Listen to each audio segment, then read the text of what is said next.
Gatecreeper, Dark Superstition album review. Let's chat about it. Hey friends, what's going on? John here from What and Spinning. Here tonight to chat about this latest album from Gatecreeper. This is their third full-length album, and their first for Nuclear Blast Records. And since this band kind of started making waves with their debut, Sonoran Deprivation, back in the day, I've been kind of hooked to their sound as far as modern death metal goes. I mean, this is a band that I just constantly am coming to, whether it be, their follow-up album, Deserted, which showed them, maybe spruce up their sound a little bit. It was a little cleaner, but honestly, still just a really great death metal record. And if you've been out of the loop as far as modern death metal goes, Gatecreeper is a great place to start. The guitar work on their albums, the production is usually just so, And even in between albums, the band just seems to be firing on all cylinders, whether it be really great split EPs like with Iron Reagan, or that Unexpected Reality EP that was my favorite EP of the year a few years ago, while the band started to dabble in some doom metal. Suffice to say, over the last few years, Gatecreeper has been a major standout for me in modern metal, and leading up to this new album, I've only been more and more excited for it, whether it be from the Caught in the Tread single that dropped early this January, or the Black Curtain single that I really loved a few weeks ago. Everything just seemed to be heading towards a really great metal record, and to no surprise to me at least, Gatecreeper really still haven't dropped the ball entirely. As a matter of fact, they are still, for me, a major standout in modern metal. Dead Star kicks this album off, and it is a track that wastes absolutely no time setting a scene, and it is a morbid one to say the least. This track is absolutely ruthless. I love just how monolithic and heavy this riff is. I mean, a lot of the riffs on this record are just so instantaneous and so memorable. Probably some of the most really infectious that I've heard of the year. And let me tell you, they have not missed a step as far as how heavy this album is. It is pretty damn in your face. It's just such a triumphant, great start to the album that shows that the band just really has not laid off the gas at all. However, I will say this, if you do miss the breakneck speeds of an album like Sonoran Deprivation or the first half of the Unexpected Reality EP, I get it. But for me, this is just as heavy and as dismal. And I really just love the guitar work throughout this whole thing, especially the soloing, and the drum work in the final minute is pretty outstanding. The Black Curtain, I've loved this since it dropped as a single. I reacted to it, and I still really love it. My opinion still stands. It's just a really great modern death metal track. I mean, the music of Gatecreeper has always been sort of rooted in the past. They have a sort of epic and grandiose sound that is very much giving nods to the power metal of the 80s. And this track is no different. There is a drama to it, but it's also seriously just so nasty and gnarly and in your face, but oddly approachable at the end of the day. I mean, like I said, if you have been out of the loop in modern death metal, I always suggest Gatecreeper as a great place to start. And yeah, the guttural howls of Gatecreeper aren't going to be the easiest to take in for some, but God, there is just something about their music that, at the end of the day, while it is very nasty and intense, it is approachable. Hell, there's even the black and charred remains of a hook somewhere buried in this track. I think it's pretty great. Masterpiece of Chaos, I love this track as well. The feelings of impending doom are never stronger than they are on this track. This was a late single that was dropped from the album, and I've loved it ever since. I mean, this track, it just sounds like a masterpiece of chaos.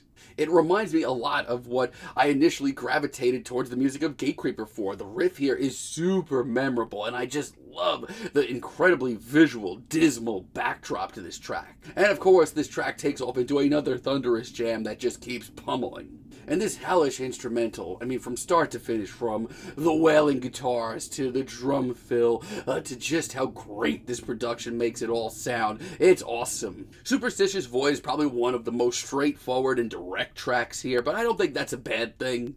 It's just as in your face, it's just as nasty, and it's just as bulky. And listen, once again, if you're, missing the seriously breakneck speeds of their early work, once again, I understand that. I mean, these guitar lines, they may be a little too triumphant for some of y'all, but I don't care. This track is going immediately on my heavy lifting playlist. Now, most of this album I enjoy quite a bit. I think that this is just another great example of just how fruitful this year has been for the heavier side of music. However, I do have to point out, one or two tracks on this album really do stand out to me very negatively, mostly because I just get the feeling listening to it that Gatecreeper are taking a step back.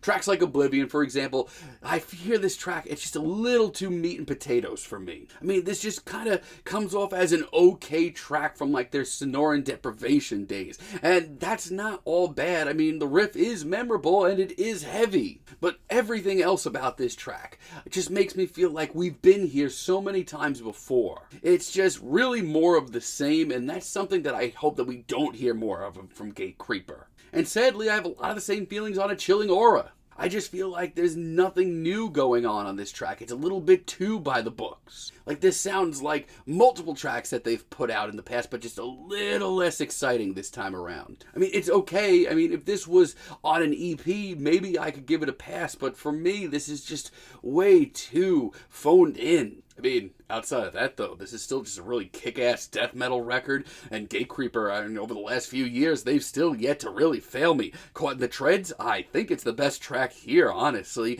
I've been obsessed with this as a single since January when it dropped. Of all the tracks on this album, I mean, my God, this is the band at their heaviest. This track just sounds like it should be soundtracking some epic fiery war that brings the end to all of mankind. It's disgusting, it's raw, and it's one of the better death doom singles that I've heard in a really long time. Flesh Habit, I'm gonna be real with y'all. If you hate this track, I totally get it, because this one took a really long time to really ease up to me.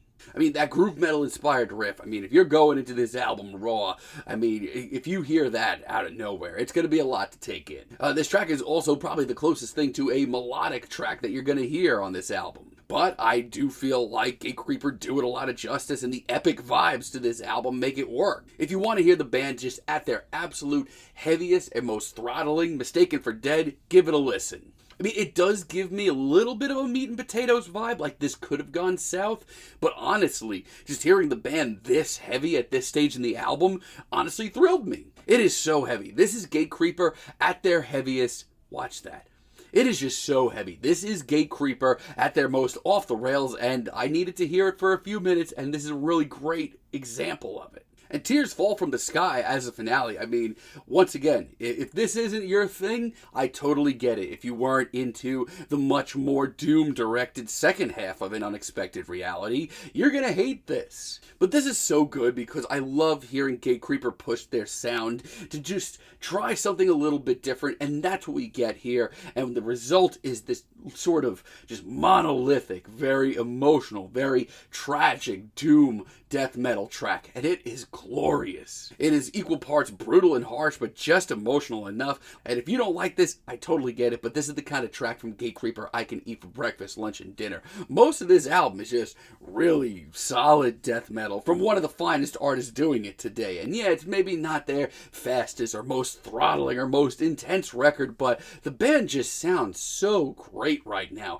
They are learning to put together these incredibly visual atmospheres that make their tracks just hit so much harder. And the guitar work, the production, oh God, the ruthless atmosphere of this record is so sharp. It's some of the best death metal you're going to hear out there. And yes, there are a couple of moments here that things get a little too meat and potatoes for my liking, but for now, I'm willing to give it a pass because this is just a really solid death metal record. I'm feeling a light 8 on this album, but let me know what you all think down below. If you like the video, be sure to give us a like, give us a subscribe, and let me know down below what you would like for me to chat about in the future. And until next time, have a great day, friends.